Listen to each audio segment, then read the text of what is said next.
오직 하나님의 영광을 위하여 화이팅!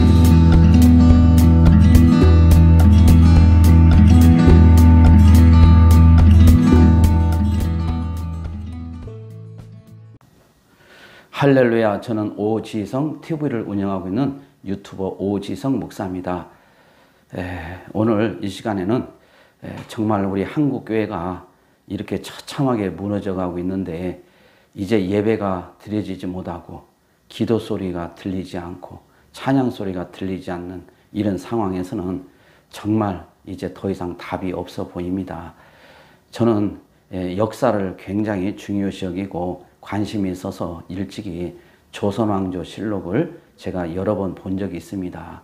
거기에 보면 해마다 가뭄이 있는 음력으로 4월, 7월에 되면 기우제라는 걸 드렸습니다.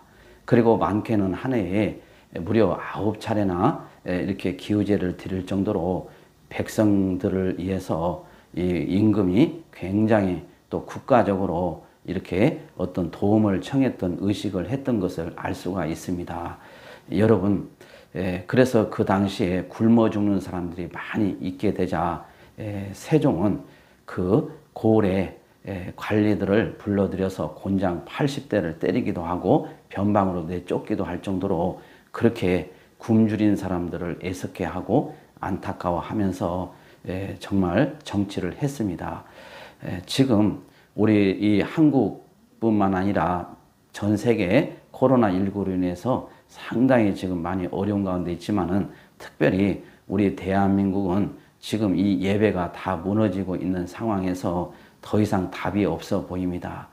우리가 정말 예수를 믿든 안 믿든 이정자들은 정말 우리 기독교계에 찾아와서 당신들이 믿는 하나님께 정말 이 나라가 이렇게 어려우니 기도해 달라고 부탁을 하고 또 정말 예배를 드리게 해서 하나님 앞에 감동을 드리게 해서 이 모든 것을 다 좀 해소를 할 수 있는 방안을 찾아야 되는데 오히려 예배를 못 드리게 하고 비대면으로 전환을 하고 또 찬송 소리를 크게 하지 못하게 하고 성가대나 모든 것을 이렇게 금하고 있는 상황입니다.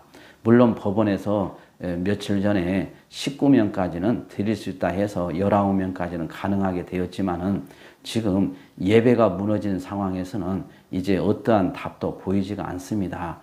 그래서 우리 대한민국에 있는 대통령 이하 국무총리 모든 이정자들은 정말 백성들을 생각하고 또 하나님께서는 천지 우주 만물을 창조하시고 모든 것을 당신의 뜻대로 운행하시는 분임을 알고 여러분들이 정말 하나님을 두려워하면서 하나님께 드려진 이 예배를 막으면 더 이상 답이 없고 또 심판이 따른다는 것을 분명하게 기억을 하고 기독교를 핍박하면 아니 되겠습니다. 정말 우리가 이 모두가 다 이 어려움을 힘을 합쳐서 이겨내야 하는 것은 맞지만은 지금 뭐 지하철이나 또 백화점이나 또 어디 콘서트장이나 이런 걸 보면은 정말 우리가 이해할 수 없는 그런 방역 어떤 그런 기준이 있고 교회는 그렇게 방역 기준을 지켜도 아예 드리지 못하게 비대면으로 하는 것은 이것은 정말 잘못된 일이고 또 하나님 앞에 드리는 이 예배를 막고 찬송을 하지 못하게 하고 기도 소리를 크게 내지 못하게 하는 것은 이제 우리 한국교회에 더 이상 희망이 없어 보이며 또 우리 대한민국도 마찬가지입니다. 그래서 정말 우리는 한번 제가 한번 사례를 한번 들어보겠습니다. 2010년도면 한 12년 전 일인데 4월 20일 날 미국 루이지애나주 멕시코만에 있는 그 석유 관정에서 폭파가 이루어지면서 엄청난 기름이 유출이 된 사건이 있었습니다. 그리고 해저 1500m 깊이로 이 관이 연결이 되어 있어서 이게 사실 유출되는 것을 막는다는 것은 아주 불가능한 일이었습니다. 아무리 해도 안 되고 유출은 어마어마하게 하루에 매일매일 쏟아져 나오는데 이 바다가 다 새카맣게 변해가는 또 오염되는 상황에서 어디에도 답이 없는 상황에 또 그런 상황에 허리케인하고 태풍이 몰려온다는 또 그런 소식을 접하고 비상이 걸렸습니다. 이걸 어떻게 해야 되나?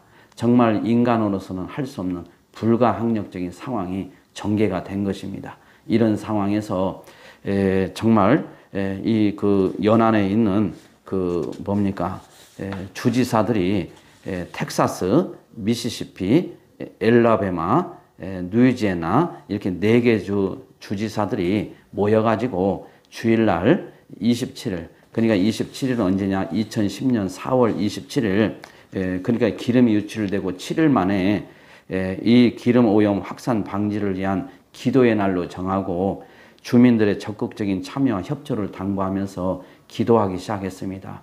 이런 가운데 기적적인 일이 일어났는데 바로 이 유출된 것을 틀어막고 이제 모든 것이 상황이 종료가 되고 다 그 관을 막게 되었던 것입니다.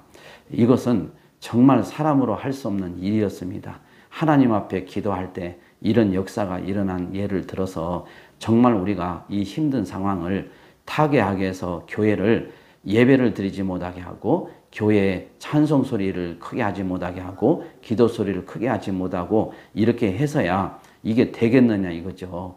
모든 것은 하나님의 절대 주권 속에서 섭리하에 이루어집니다. 그래서 우리 하나님을 창조주, 섭리주라고 하지 않습니까? 섭리는 통치와 보존을 통해서 이루어 가시는데 하나님은 창조만 하시고 방치하는 것이 아니라 보존도 하시고 또 통치도 하십니다. 그래서 이 정말 이 어려운 것을 우리가 타개하기 위해서는 우리 기독교가 기도의 붐이 일어나고 회개운동이 일어나야 되는데 오히려 정치계에서 오히려 정부에서 이것을 막는 것은 정말 이해할 수 없는 정도가 아니라 오히려 답이 없는 쪽으로 오히려 하나님의 어떤 심판이나 아주 큰 어떤 위험한 그런 굴로 들어가고 있는 것 같은 그런 느낌을 받고 정말 암담하지 그지 없습니다.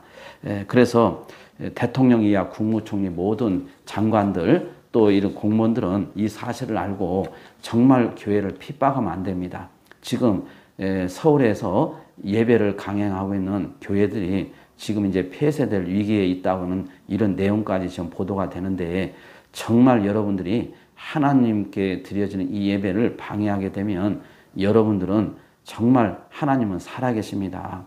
어린아이들이 동화책에 호랑이와 사자가 있는데 그것을 무서워하는 아이들은 없습니다. 왜냐하면 실제가 아니고 그림책에 불과하기 때문에 그렇습니다. 우리도 사실 하나님은 그림책에 있는 하나님이 아니라 실제로 존재합니다. 그래서 아이들이 무서운 사자나 호랑이가 실제로 나타나면 얼마나 무섭겠습니까? 우리도 마찬가지로 하나님을 지식적으로 아는 것이 아니고 실제로 인격적으로 만나서 그분이 창조주, 전지전능하신 하나님, 살아계신 하나님, 심판주 하나님인 것을 실제로 우리가 알게 되면 우리는 하나님을 두려워서 이렇게 하지 못하죠. 그래서 정말 예수를 믿든 안 믿든 정말 이제는 하나님 앞에 기도하는 교회를 핍박해서는 안 될 것입니다. 교회가 기도해야만이 우리 대한민국이 삽니다. 교회 예배가 회복이 돼야만이 우리 대한민국이 삽니다. 여러분들이 이걸 아시고 오히려 이렇게 해야 해결책이 나오는데 오히려 해결이 안 되는 쪽으로 하나님의 진노를 바라는 예배를 오히려 금하게 되는 이런 방향으로 나가고 또 일부 우리 한국 교회 지도자들이 이렇게 솔선수범하면서 따르면서 말을 하지 못하는 것은 참으로 참담하다 하지 않을 수가 없습니다. 그래서 이런 사례를 보면서 정말 이 예배를 방해하지 마시기 바랍니다. 예배는 대상이 하나님이십니다. 지하철이나 백화점이나 우리 다른 데 한번 가보세요. 이렇게 할 수 있어요. 콘서트장에 뭐 4천여 명도 이번에 공연도 하기도 하고 그리고 5천 명 이하는 또 허락이 된다는 얘기도 있고 또 식당도 가보면 다 마스크 벗고 다 끼리끼리 모여서 다 식사하지 않습니까? 그런데 어떻게 교회는 마스크를 쓰고 방역 지침을 따르고 예배를 드리는데 어찌 이렇게 예배를 방해하고 막을 수가 있습니까? 비대면 예배는 성경에도 없는 예배입니다. 대면 예배가 어디가 있고 비대면 예배가 어디가 있습니까? 이런 용어 사용하지 마세요. 그리고 정말 비대면이라고 하면 사실 예배를 드리지 말라는 것과 똑같습니다. 이렇게 해서야 천지 우주 만물을 창조하신 하나님의 진노를 피할 수 있겠습니까? 우리 정치에 있는 모든 이정자들 하나님을 두려워하시기 바랍니다. 할렐루야. 하나님은 반드시 살아계십니다. 주여 역사하옵소서.